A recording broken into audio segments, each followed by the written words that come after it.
So we're going to talk more specifically about air resistance, so the concept of air resistance, and of course drawing free body diagrams to go with air resistance.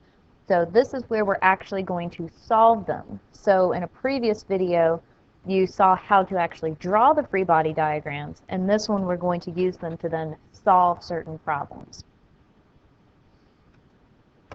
So in the first example, it says a 20 kilogram object falls with an air resistance of 20 newtons. Draw a free body diagram and calculate its net force and acceleration. So in each problem, we want to definitely start with a free body diagram. So free body diagrams start with a box, like so, and then we're going to draw some arrows. So first of all, if it's falling, or if it's on Earth at all, it's going to have gravity. Gravity always pulls down. It also has air resistance, and in the previous video on free body diagrams, we said that air resistance opposes gravity. It slows us down as we fall. So this is your free body diagram. All that's left is to label everything. So 20 kilograms is your mass. Kilograms is mass. That goes inside the box.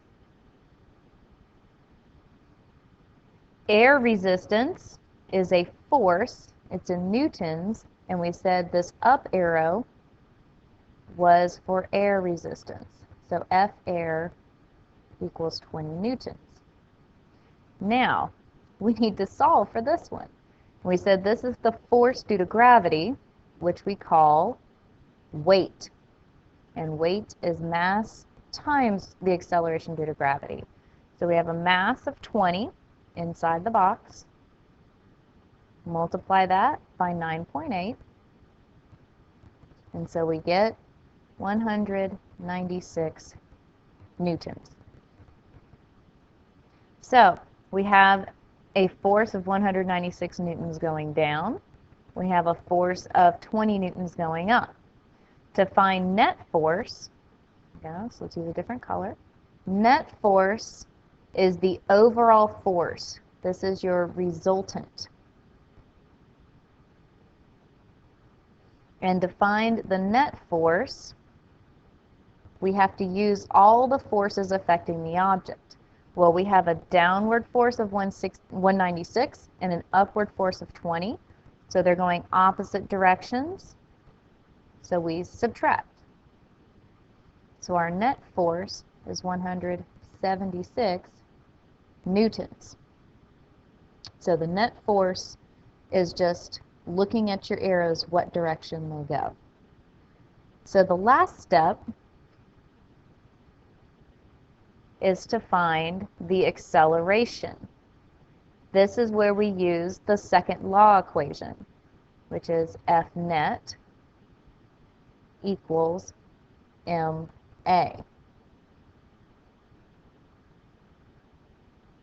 So what we're going to do is plug in what we know. Well, we just found the net force, so why don't we color code this?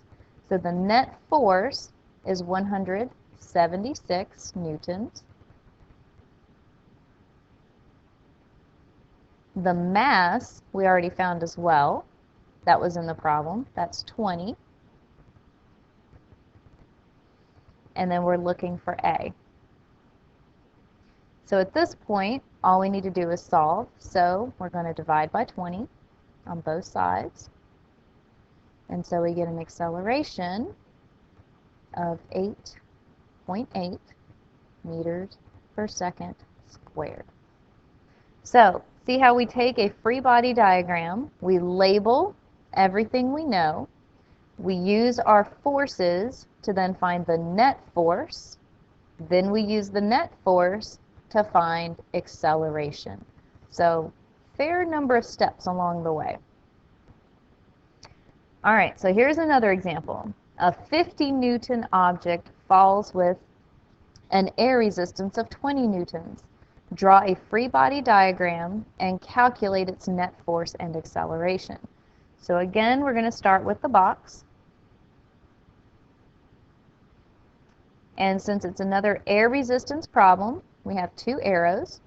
We have the air resistance arrow, and we have the weight arrow. So we're given 50 newtons. Now, newtons do not measure mass. They measure force. So if it's a force that goes with an object, they're giving you the weight. So 50 newtons is the weight.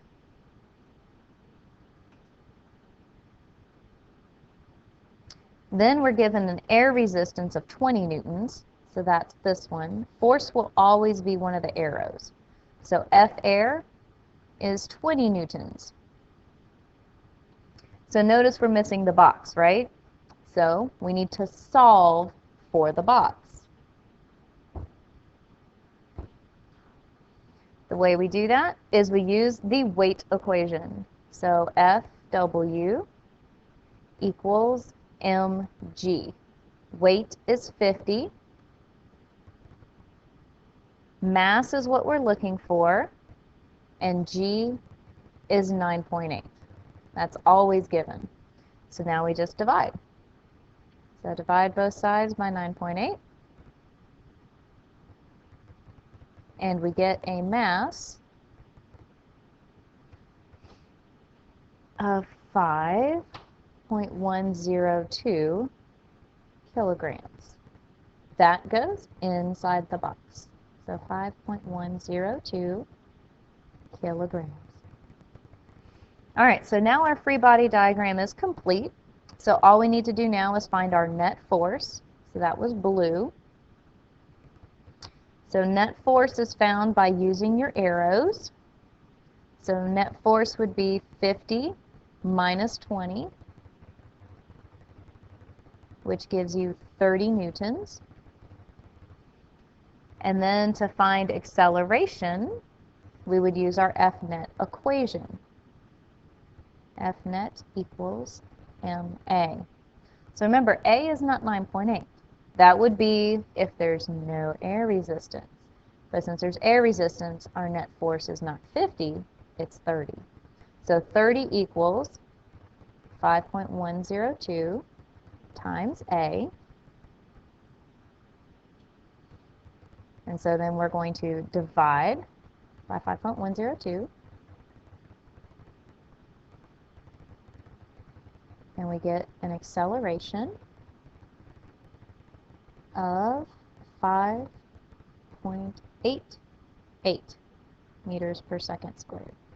So once again, we used our free body diagram to find our net force. Then we use net force to find acceleration. So last one is what is the air resistance of a 15 kilogram object falling at terminal velocity? So terminal velocity, first let's define what this means. So let's use green.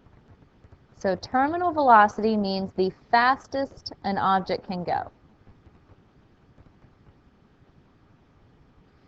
In a perfect ideal world where there's no air resistance, there is no fastest speed. There is no terminal velocity because as you keep falling, you keep going faster and faster and faster. But because we do have air resistance, there's something called terminal velocity. It's the point where the air resistance perfectly counteracts the weight. So it's where air resistance is equal to the weight. Therefore, using our free body diagram, where we have our arrow going up and our arrow going down, and labeling these,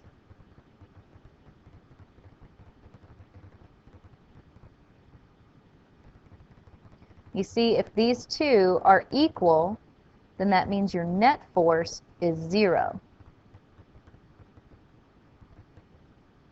So FW minus F air, which gives you 0. Now, this does not mean that the object is floating in the air.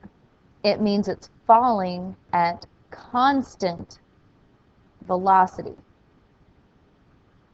So terminal velocity is the fastest it can go, which means it cannot speed up anymore, so it has to be going a constant velocity. So net force is 0, meaning constant velocity.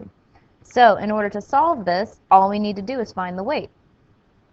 So we have the mass, kilograms measures mass,